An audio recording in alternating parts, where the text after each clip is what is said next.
আসসালামু আলাইকুম। আপনি সাদিয়া? ওয়ালাইকুম আসসালাম। জি, আমি সাদিয়া। ভাইয়া আপনার কথা বললো আপনার সাথে দেখা করতে, তাই আসলাম। আসলে আপনার সাথে কিছু জরুরি কথা বলা দরকার। এই মুহূর্তে আমার তেমন কিছুই নেই, চাকরি নেই, পড়াশোনা মাত্র শেষ হলো। সুতরাং বুঝতেই পারছেন বিয়ের জন্য যে একটা মানসিক প্রস্তুতি, তার কোনোটাই আমার নেই। আর আমি জানি ভাইয়া আপনাদের ফ্যামিলিকে অনেক পছন্দ করে, এই জন্যই ভাইয়া চাই যে আমি আপনাকে বিয়ে করি। জি, আমিও তো তাই চাই। আসলে আমি আপনাকে কি বোঝাতে চাচ্ছিলাম আপনি হয়তো বুঝতে পারেননি। বাবা মা মারা যাওয়ার পর থেকে ভাইরা আমার দেখাশোনা করেছে বা এখনো করছে, কিন্তু এই কৃতজ্ঞতা স্বরূপ তো আমি আপনার মতো একজনের ভবিষ্যৎটাকে অন্ধকারে ঠেলে দিতে পারি না। আপনি অন্ধকার বলছেন কেন? কিছু নেই বলেই তো আমি আপনাকে বিয়ে করতে যাচ্ছি। ধরুন আমি একজন টাকাওয়ালা কাউকে বিয়ে করলাম, কিন্তু বিয়ের পর দিন তো সে মারাও যেতে পারে, অথবা তার সব সম্পদ ধ্বংসও হয়ে যেতে পারে। আমি তো টাকা, বাড়ি, গাড়ি এসব দেখে বিয়ে করতে চাই না। আমি চাই একজন ভালো মানুষ।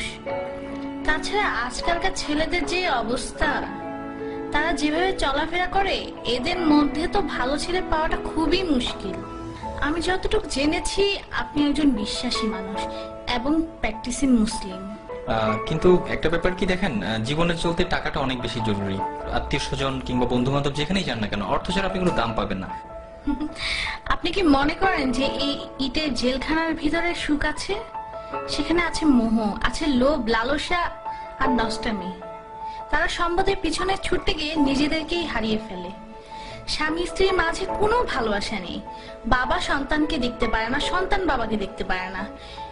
আমি তো এমন চাই না।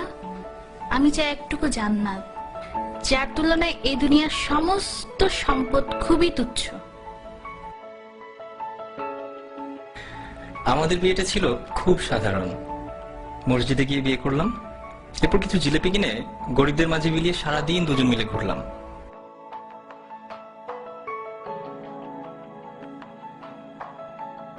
আপনি জানতে চাইতে পারেন কি ছিল আমাদের মাঝে?